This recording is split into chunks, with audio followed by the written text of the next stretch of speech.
Bonjour tout le monde, voilà, je m'apprête à partir au travail et je voulais vous faire une petite vidéo par rapport à quelques commentaires que j'ai eus dernièrement.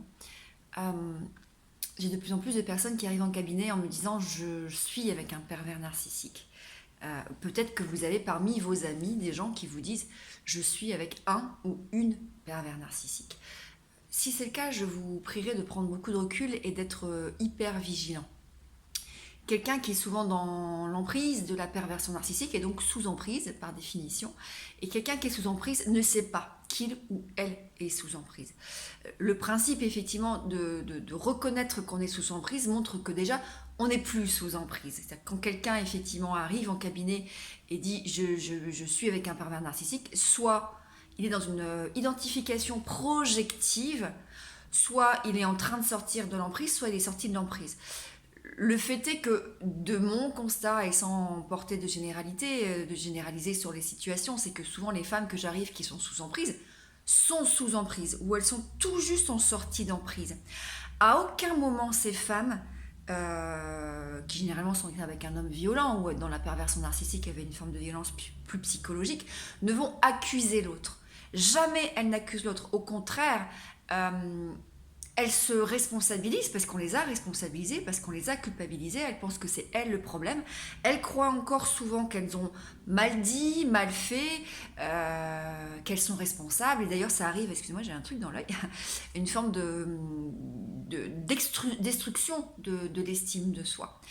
Quand une personne arrive et qu'au contraire me dit je suis avec un pervers narcissique et fait tout de suite ou une pervers narcissique ou pire encore je n'ai été qu'avec des pervers narcissiques et que vous avez quelqu'un qui commence voilà, vous dire l'autre a fait ça, l'autre a fait ça, l'autre a fait ça, je vous dis méfiance parce qu'effectivement on est sur un report de responsabilité, quelqu'un qui met toute la responsabilité sur l'autre sans se remettre en cause et dans ce cas-là je pense que c'est parfois, il n'y a pas de prise de conscience de soit ces schémas, soit de blessures abandonniques qui font qu'on a l'impression d'être persécuté.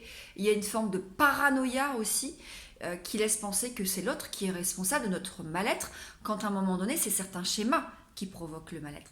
Je pense à des personnes qui ont des blessures d'abandon parfois extrêmement fortes et qui vont jusqu'à nier leur comportement de chantage affectif, leur comportement de colère, parce que madame a décidé d'aller boire un coup avec ses copines, et que c'est normal, parce qu'elle est libre.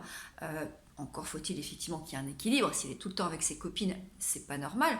Ou que monsieur est en train de parler effectivement à une collègue de travail et qu'il est libre et qu'il ne fait rien de mal. Et dans ce cas-là, il va y avoir une interprétation des comportements extrêmement inappropriés que monsieur ou madame vont accuser en disant mais c'est toi qui parles à d'autres femmes, c'est toi qui vas avec tes copines, c'est toi qui as un problème, c'est toi qui fais exprès de me faire du mal, c'est toi c'est toi, j'ai entendu dire, c'est toi qui es pervers, ou c'est toi qui me manipule, tu fais exprès de faire ça pour me faire du mal.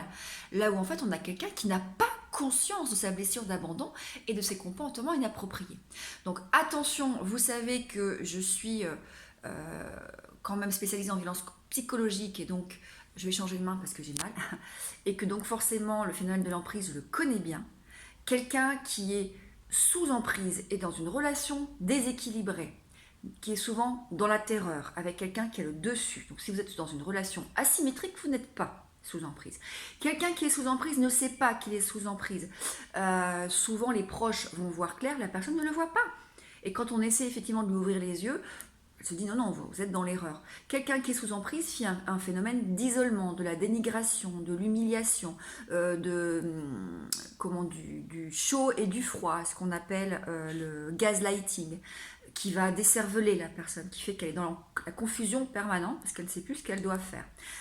Il y a forcément le phénomène de report de responsabilité, de culpabilisation et d'impunité dans le sens où la personne à l'extérieur a une très bonne image. Donc soyez vigilants. Des personnes sont réellement sous l'emprise d'un pervers narcissique qui sont en train d'en sortir, mais en général on met des années parce que l'emprise met du temps à s'installer. C'est pas en 6 mois qu'on est sous emprise, je préfère vous le dire. Donc méfiez-vous, l'emprise met du temps à s'installer et avant de sortir de l'emprise, il se passe beaucoup de temps. Et on peut prendre conscience de l'emprise assez rapidement. Je pense à une dame qui effectivement était avec un monsieur depuis 4-5 mois, qui a déjà pris conscience qu'elle était humiliée, dévalorisée, qu'elle n'a pas le droit de sortir, pas le droit de s'habiller comme elle voulait. Donc elle se dit effectivement, il y a un problème. Elle ne m'a pas dit, je suis avec un pervers narcissique. C'est quand on en a parlé qu'elle me dit peut-être. Vous voyez, entre les personnes qui sont dans une forme de modération et celles qui tout de suite vont dire je suis avec un pervers narcissique parce que c'est à la mode, parce que ça permet aussi derrière de discréditer l'autre et que certains vont en profiter, je vous demanderai d'être hyper vigilant avec ça. Bonne fin de journée.